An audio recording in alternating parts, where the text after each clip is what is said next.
গোপন সূত্রে খবর পেয়ে অভিযান চালিয়ে একটি দেশি পিস্তল, 1 রাউন্ড গুলি সমেত এক দুষ্কৃতীকে গ্রেপ্তার করল তাহিরপুর থানার পুলিশ।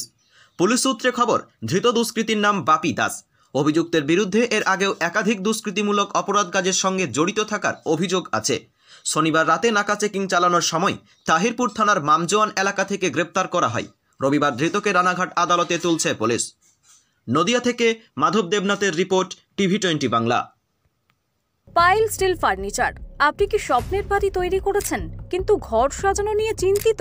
তবে আর চিন্তা করার কোনো কারণ নেই। আজই আসুন পাইল স্টিল ফার্নিচারে। এখানে একই ছাদের নিচে পেয়ে যাবেন নিজস্ব কারখানায় তৈরি স্টিলের আলমারি, শোকেস, খাট, গদি, নিত্য নতুন বিভিন্ন ডিজাইনের সোফা, চেয়ার থেকে শুরু করে ঘর সাজানোর বিভিন্ন আসবাব। এছাড়াও পুরনো আলমারি এবং শোকেস রং এবং সারানো হয়। ঘরকে মনের মতো সাজাতে আপনাকে আসতেই হবে পাইল স্টিল ফার্নিচারে। পাইকারি দরে খুচরো বিক্রেতা। ঠিকানা একটাই, বীরেশ্বর কোল্ড স্টোরের সন্নিকটে, কতুলপুর মিলমোড়, বাঁকুড়া। যোগাযোগ করুন আমাদের এই নাম্বারে 9733175018।